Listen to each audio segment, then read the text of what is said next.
Recently,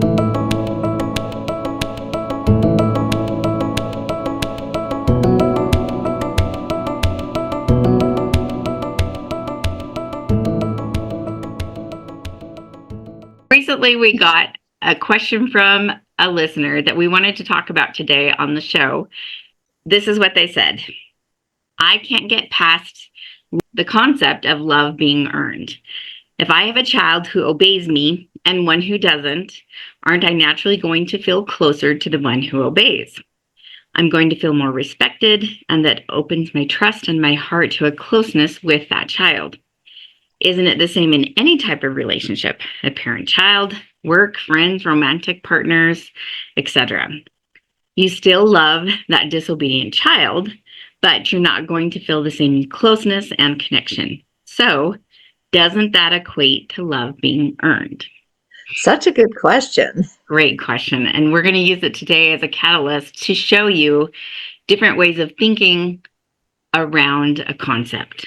So she's not wrong, but she's also not right. I think the beauty of that is we are going to show two different perspectives. And you can choose your perspective. Each perspective is going to cost you something. And you might pick and choose some ideas from one perspective and some ideas from another perspective. So what's your initial reaction to that, Tina?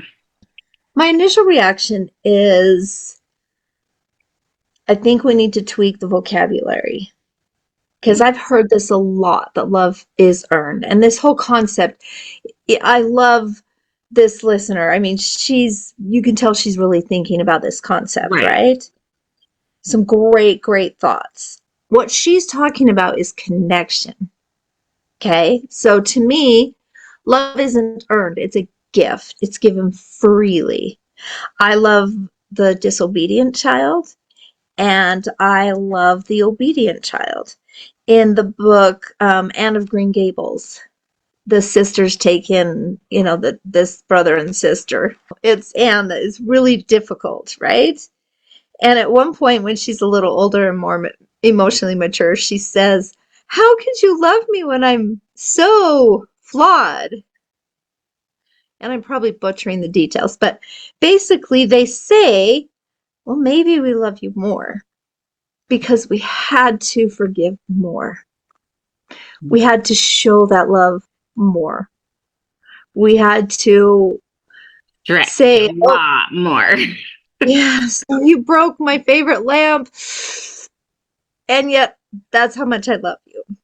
They had more practice. Okay? I don't think that what we're talking about here is love. I think what we're talking about here is connection. The Bible says love your enemies, right? Mm-hmm. It didn't say go to dinner with them.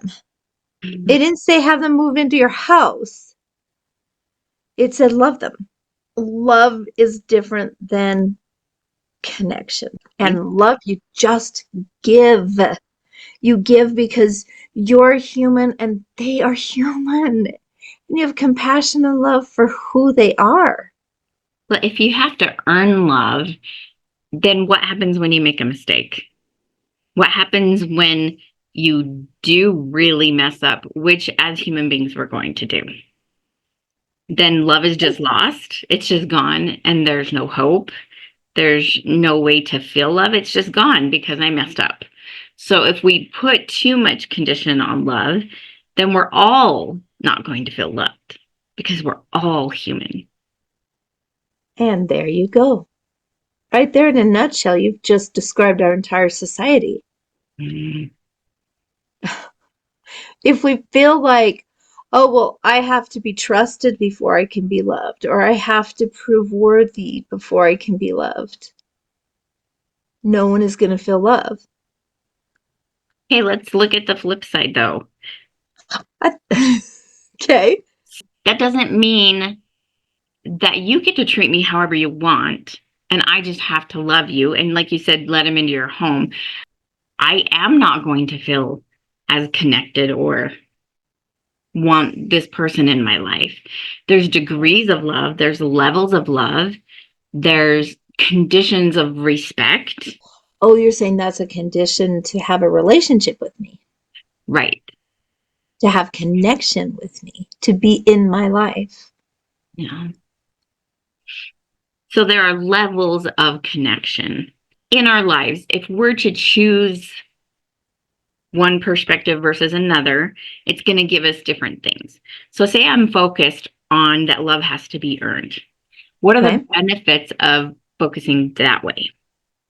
What are the things I get from that? You're never going to be in an abusive relationship Not usually, because you're going to put boundaries. Those conditions, you could really look at them as boundaries. right? I don't allow people to talk to me that way, so I'm not going to walk over here, right? Boundaries. I'm not going to give my heart, and like you said, that level, that inner sanctum, that innermost agape love to someone who doesn't show me respect Mhm. and hasn't earned my trust. You can love a lot of people, but can you count on them to have your back? And do you want to be in a committed relationship with someone you can't count on, whether you love them or not? Right. It's a different thing, like you said in the beginning. It's not really love we're talking about. It's a lot of other things, but it's not love. It's Yeah. boundaries, it's trust, it's respect, it's all those things instead. I think that too, we feel like we're giving up some part of ourself if we are vulnerable to someone who doesn't reciprocate. So you're saying we feel like we're sacrificing part of who we are if we love someone who doesn't treat us with respect? Mhm. Is that true? Oh, I know. It sure feels true, doesn't it? J- Christ did it. He loved the sinner. Was he giving up a piece of who he was? Yeah. Or did it make him stronger? As far as these relationships on the earth, when people treated him badly, he responded with love and kindness.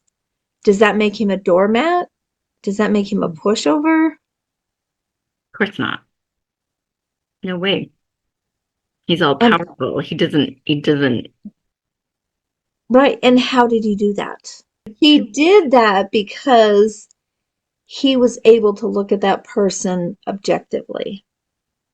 He saw their good, he saw their bad, he saw why they might be bad.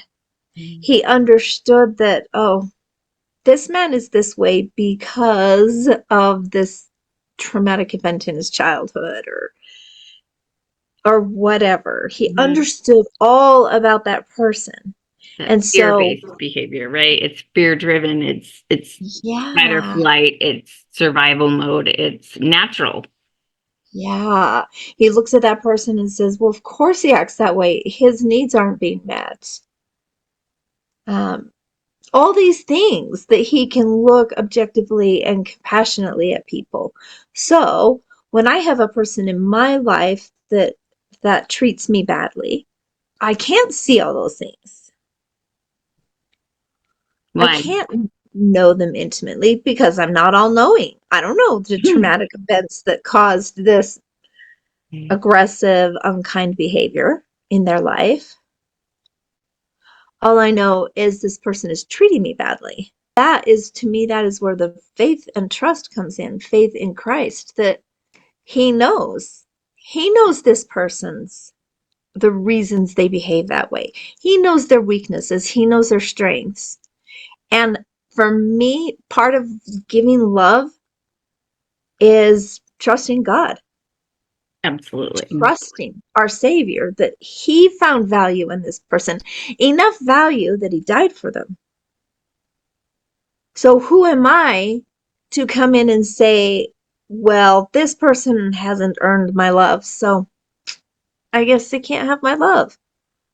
Who am I to say I know better about this person's value than the Savior? It doesn't make sense. Also, on the other side of that coin, my life is happier when I can approach people with love. I have peace in my heart when that judgment's gone. Oh, absolutely. Am I always able to achieve that level of transcendence? No. Does it come naturally? Absolutely not. Does it take great gargantuan faith and effort? Yes. I do think But there's some benefit to questioning, to asking. I think there might be benefit to thinking about it, to being aware of it, to saying, these are my boundaries so that I can feel safe in this relationship. If I'm going to have you in my life, it needs to be safe for me. It needs to be beneficial to both of us, not just one of us, right? oh yeah, now you're talking about setting boundaries for the relationship. So to me, I'm the talking question is though, is for her to feel vulnerable in love. She's saying, I just don't want to feel vulnerable ever. And the only way to not feel vulnerable is to know how to set boundaries in a loving and kind way. yes. Well, Because otherwise it's you are vulnerable to their weakness. We're all vulnerable to weakness because we're all married to human beings who are weak. So we literally have to love someone who is very weak and who will hurt us. and who will hurt us, guaranteed. And our spouses are all married to someone who is weak. And will hurt them, guaranteed. I guarantee. So the benefit of being vulnerable in love, the benefits of that we've gone over, okay? What are the negatives of that? Or could be Because perceived negatives? because you open yourself up to someone taking advantage of your love. So what's the difference between someone weaponizing your love and taking advantage of you and manipulating you and abusing you and having that beautiful loving connection?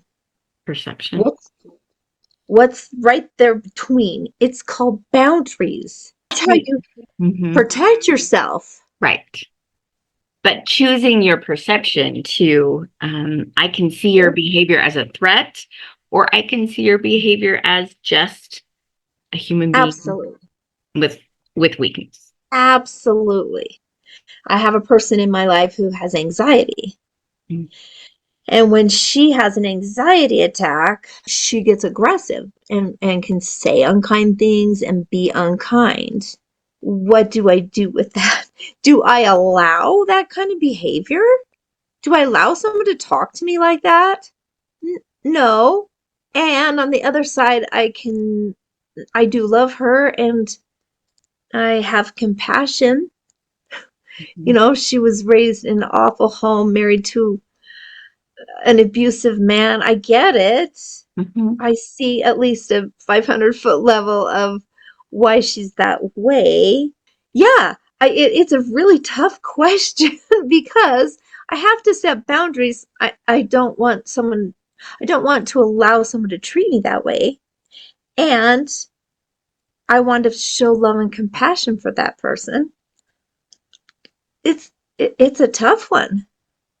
I've heard a lot of It's women say that they don't want to have to set boundaries. This is a lot of women's perspective, because if a man loves me, he'll just not treat me that way. He'll just, you know what I mean? It'll just be natural when you love someone to treat them a oh yeah. expected way. I used to say that all the time. And in that is a lot of pride, and in that is a lot of expectation. Yeah, you're trusting in a fantasy. Mhm. In a perfect world, that is true. And you're But trusting that you can live in such a way that there won't be weakness. You can live in right? such a way that there doesn't need to be vulnerability. There you go. Good luck. Yeah, right. I've Very tried. good point. Trust me. One thing I do love about my marriage and is that there's a lot of weakness and there's a lot of forgiveness. You have a lot of opportunities to practice Yes. forgiveness. Is that Exactly. what you're saying? That's what I'm saying. You are so lucky, Bev. I'm so strong. We have a lot of forgiveness. Well, and there is something to be said to that. Okay. Mm. So if I do have that perfect man that you described, well, of course, he just would know that you know, what I want and when I want it and when I don't. Okay. And he just knows. And of course, if he loves me, he won't put his dishes on the countertop. He'll put them in the dishwasher because he loves me, right? How many opportunities would I have to exercise restraint and compassion? A lot of opportunities to be disappointed. Yeah, but if you're disappointed in a relationship, it's an opportunity. It's an opportunity to Mm. give love, give forgiveness, give compassion, Sure. and trust. And trust. I trust that you're probably going to hurt me again. And that doesn't negate everything that's good in you. So my husband has been really set a goal to help me with the dishes, which is great, right? And I Okay. appreciate it. But when he empties the dishwasher, and I haven't said this to him, I have yet to actually complain about this. And it's been 2 years that he's been doing this. Oh gosh. Take the dishes out of the dishwasher and set them on the counter right next to the sink. So I have right next to the sink a whole pile of clean dishes. And I don't say anything. I say thank you. And I Well, put you're the clean better. dishes away, but I choose to. I know that I could say to him, honey, you could learn where the dishes go.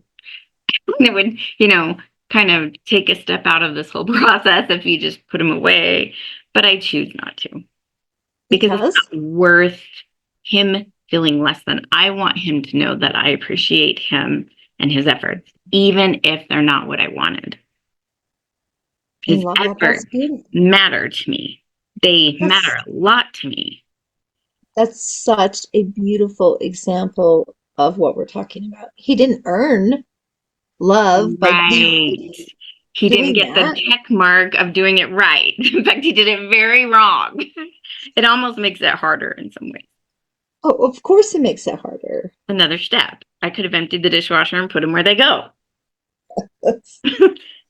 And then someone's gonna walk up and put a dirty dish right with the clean dishes, and no, Never yeah, happens. No. never. And now you have to do it right this second because there's clean dishes sitting out. Yeah, a lot of reasons why that's not helpful. And yet you look at that and you approach it with love Try to. and with compassion and respect, and you choose not to say anything except thank you. I choose to see Beautiful the example. effort. I choose to see the effort, not the result. I choose to see the intention, not a product The, of an the result. expectation. If we're in clarity, we are in control. I want people to see that you're in control. You get to choose how you see love and how you choose to feel safe in love.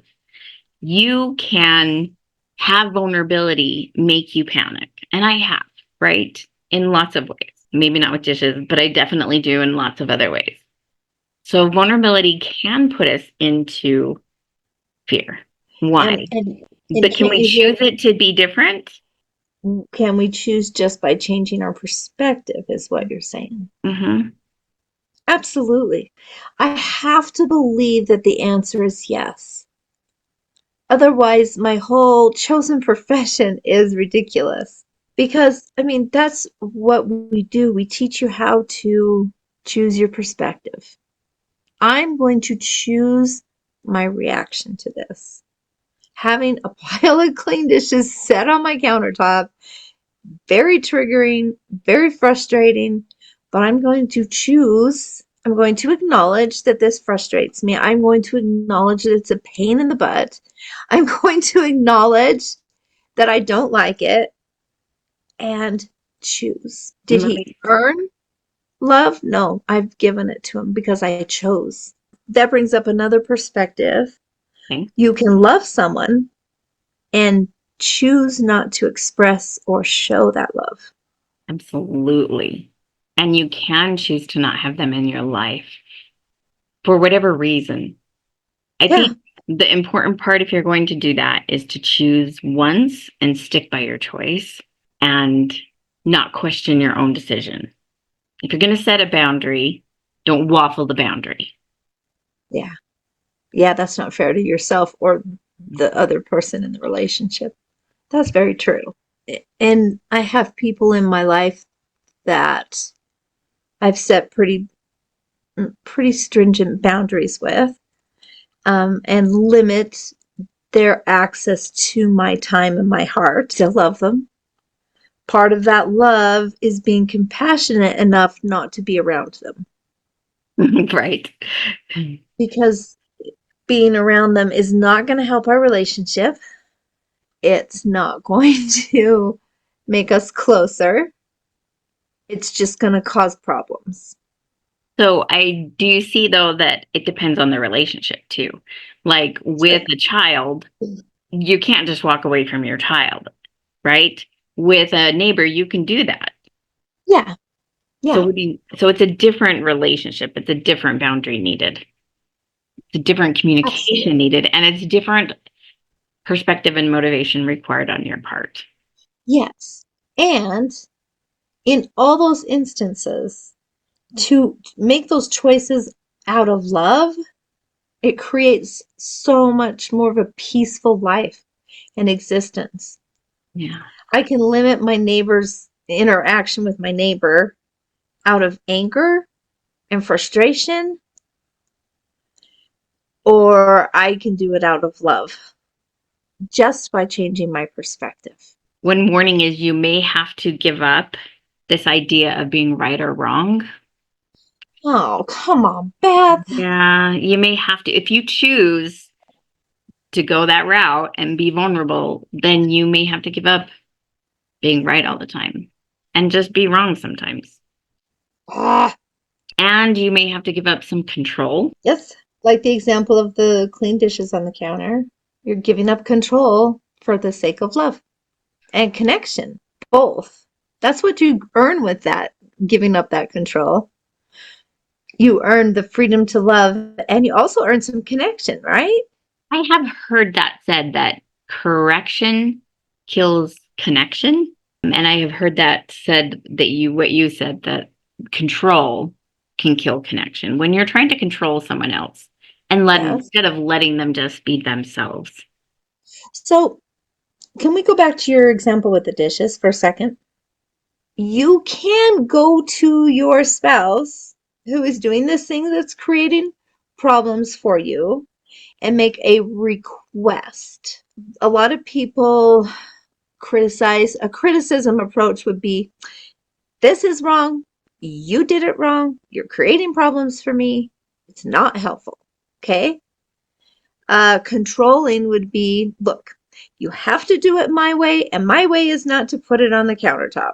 Okay. So, what does a loving approach look like in that situation? It can be a lot of things. It doesn't even have to be my way. It can be, there's a lot of options to being Yeah. loving and communicate. If it's something you can't let go, you can still ask. I think that's what you're saying. You can still ask Yeah. in a loving way and still be heard. You don't just have to ignore it. Yeah. Hmm. What about saying something like, I recognize that you do this because you love me and you want to help me, but it's not helpful. No, no, no. See Well, how quickly I digress. that's partly why I haven't brought it up, because every time I go to, my emotions start to grow, right? I can feel them growing within me, and I'm like, if I bring it up with this much emotion, it's going to come out as criticism. Of So I course. haven't brought it up because I can't control how I bring it up yet. So part Okay. of that's an excuse on my part.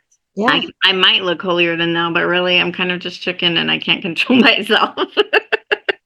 Right. So you're waiting till you can do it with love, and Hmm. I like that. It takes discipline, and And it's kind of beautiful. he won't like it, even if it's done in love. Even if I control myself and I do it the best way I know how, I know that it probably won't like it. I think that's the important thing in this listener was saying, is that there needs to be some accountability in relationships too. Rob may not like that he has to put the dishes away and learn where everything goes, but that would be a beautiful way to show respect to me. And it wouldn't be that hard to And do. that's what he's trying to do. It is. Mm-hmm. He's making an effort to show that love and Mm-hmm. respect for you and to help you. So it's okay if you want to ask someone to change too. Change is part of relationships. You do have to ask for things from people because we all have needs too. Because we are human, we do have hurts that are a little tender, and maybe in another area of my life, I might have to ask and just put my foot down Yeah. and say, sorry, this one, I can't bend on this one. But even that can be done in love. Absolutely. And should be, So, or it won't and be I love wanted to. right. And I love what you said. It's going to look different. And the reason I love that so much is because we're all different. Mhm. And so we all are going to express love in a different way. I may joke about it and say, about this not being helpful, and we can laugh about it, right? Another person might just sweetly suggest, oh, I love that you put this here. Thank you for clearing the dishwasher. Another person might, we all have different personalities, and it's okay to do it in the way Your that, way. yeah, that honors who you are and still have it be loving. I think your verbiage doesn't matter. I think what you feel in your heart matters. Mm-hmm. Yeah, agreed. Your I think intention you, behind it. yes, I think you hit the nail on the head when you said you can't approach it because you're not in a place emotionally that's lacking judgment. You can't approach it in a loving way. I feel the emotions and I feel the resentment. I'm like, wait a minute, I better not do it right now. 2 years later, oh, bless your heart. No, I'm human. I explode. My husband has to put up with one of the things that I do that's not healthy is I can't believe I'm telling everybody this. Um, my family has a list of Bethisms, things that mom says that are just ridiculous. So I do word vomit. So if I'm really mad, I just go, Rob, why don't you take your penis and wrap it around your nose 5 times until you choke on it and spew puke? Or, I mean, word vomit list. These things like come out of me. They're not swear words. They're just random, weird, usually about a body part. Like your butt needs to twist into cinnamon rolls, or I mean, it's weird, Ridiculous. but it works because it makes everybody laugh. Mom's really at her limit. She's spewing gurgly gark, and it's hilarious. It's stupid. It makes no sense. And it's fun. And they have a list from 20 years. It's really And they've interesting. written it down because why not? So, what Jeez. is the core of the question? Why is she confused about love? Because she is mistaking connection and ease of relationship with love. Well put. Now it stands to reason that if I love you, I'm going to show you respect. But also I'm a flawed individual, and I'm going to have days when I'm so tired or so grumpy or in a lot of pain, or I had something bad happen to me and I don't have the bandwidth or capacity to treat you with the respect that would demonstrate how much I love you. So there needs to be some grace Right. for one another. And Um, only you can know when that grace is becoming abuse, when that grace is being stepped on. But yes. be careful because it will feel that way before it actually is. Yes, and you're the one that always says our emotions lie to us. Yes, they do. And they're strong, Oh, they're powerful, they're overwhelmingly powerful. So just take yep. time to process maybe before reacting.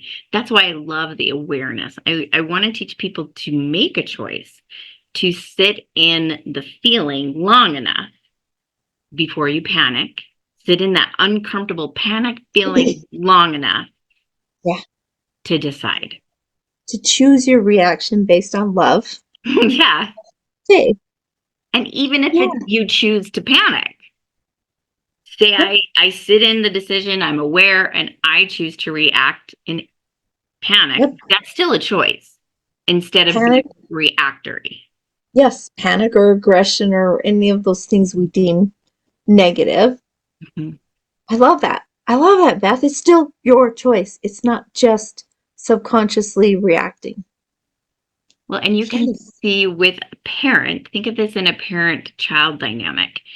As a parent requires something of their children, if love is the condition, what does that do to the child? Or if love is the withdrawn Mm-hmm. or Only yeah, given if you've earned it. that's super damaging. We need to be careful as we discipline that we're not using love Yes. as a reward or punishment. I'm going to withdraw myself or my love from you because you did this.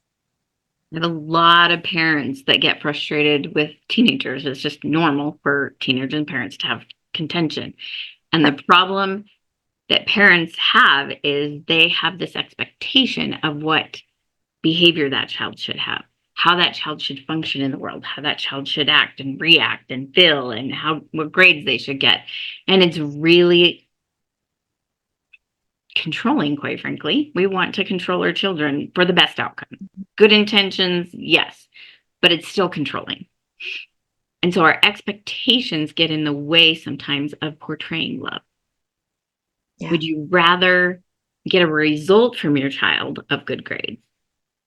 Or would you rather they graduate with C's and know that they're loved and that they have value in this world and that they can go and contribute?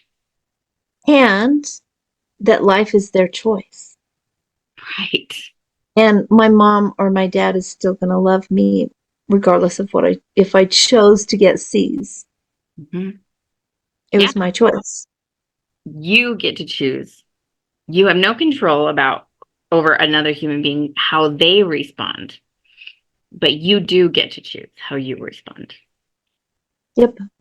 So take a minute, sit in the uncomfortable feelings of resentment and anger, and it might take Yeah. you 2 years to figure out how you want to address the issue and Right. say it correctly. Oh, longer. Or 20. Well, well, in our era when we were growing up, people would say count to 10. And I think that that's a really good principle, the pause principle. But I think the most significant part of that count to 10 is missing. And that's what you just said. We don't count to 10 to avoid this emotion. We count to 10 to give us a minute to sit in this emotion and say, okay, I'm feeling neglected. Mhm. And it's okay that I'm feeling neglected. What is this emotion of neglect trying to tell me? And it feels gosh dang awful. Neglect is awful. Loneliness is awful. Anger is overwhelming, right? Right. And what is it trying to tell you? Emotions are a Warning. teacher. Hmm. Yeah, red flag, a warning, a teacher. They tell us something. And usually they tell us something is wrong. Negative emotions tell us something is wrong. Something to learn. And just because we're feeling those negative emotions doesn't mean we don't love. Emotions are like waves. It will feel strong, but it will go. It will pass. It will pass. And what's left in the wake of that wave of anger or that wave of resentment? What's left in its wake? You can resentment might could be left, or unresolution, or a lot of negative things can be left, or a lesson can be left. Control can be left. Perspective can be left. Yeah, Love you get to choose. can be left. Love. Yeah. Okay, I want to bring up one more quick point, and that is that I think love is. I've heard people say love is a verb, Hmm. and I love that. I do too. And love is also an adjective. Hmm. And love describes a feeling, and love describes an action, and love describes a motivation. It can be all of those things, all at the same time. Super powerful of all the emotions, right? Yeah. That's why love can trump anger. Think of how powerful anger is. Love can actually trump it because it is more powerful. Mhm. That's why we say to focus on love. It's not hoop-de-doo flowers and fairies and unicorn farts. It is because it is the only thing that is powerful enough to trump Yes. the other dark emotions of loneliness and guilt and shame and disgust. Yep. The only powerful enough emotion is love. So you can sit in those other feelings if you choose, but it's not great. Yeah. They Yeah. won't And go away. right. And there's lots of ways to learn how to choose your perspective, choose your reaction. It's a journey. It's a beautiful journey to learn how to do that. It's hard, but It it's is. And rewarding. I know, and every time I work with a client, I'm just like in awe of the tenacity and um, inner fortitude that it takes them to change these perspectives. And it just blows me away. It's so amazing to watch and see their lives blossom into something beautiful. Well, and really truly, if we narrow it down to being love driven or fear driven, you have two choices. Yep. It's simple. It takes the complexity of the choice out. It's love driven or fear driven. Yep. Also, you said to count to 10, and I love that. But I would also add the neurologists have found that breathing, right? The deep breath that is going to actually feed oxygen to your brain and help you control those strong emotions. Mhm. Because So, it boosts your ability to reason, mhm. logic and reason. Hmm. So I mean, we went to a therapist for my son once because he was having a hard time with anger. And literally, we went out of the therapist's office, and all they said to us was, just breathe. Just take some deep breaths when you're angry. And I was so upset. I'm like, that's it. I paid you how much money to tell me to breathe, to take deep breaths. I was kind of upset for quite a while until my son came to me like, Mom, I've been trying it, and guess what? It's actually working. I'm like, okay. That's amazing. It's simple, but a lot of the real truths of and answers in our lives are simple. You Yeah. don't have to meet a certain standard to feel loved. If you don't meet that standard, you are not worthless. You don't need to meet a certain standard to feel lovable. I hope that this helps. Put your comments and questions in the notes. I love to hear all of the comments. And Feedback, like if you disagree, yeah, I would love to hear feel that. free to disagree. Yes. And I'd love to hear ideas about how to approach a difficult conversation in a loving way. How do you guys do it? I mean, we have a lot of tips and hints and stuff in our program that we teach, but I'm curious. You know, you've lived X number of years, 20 or 80 or whatever. How have you done it throughout your life? What tricks do you use to show up in love instead of letting those negative emotions dictate your reactions? How do you do it? Thanks for being here. If you are interested in a workbook exercise that goes along with this topic, then click the link below and answer the questions, go through the process. It's a lot of just answering questions and reading through the content, but I know it will be beneficial to you. Yes, and you're amazing to just give that for free, Beth. That's an awesome gift.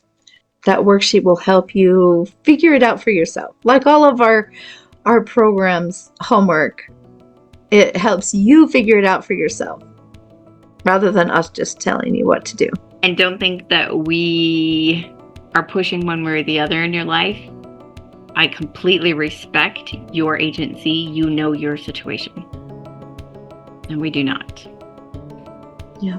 So you know what's best. What is your intuition telling you to do? What is your heart telling you to do to show up in love? We'd love to help you figure out the answers that are inside yourself. And thank you for joining. We'll see you guys next time. Don't forget to like and subscribe and send this to a friend. Send this to somebody that you love.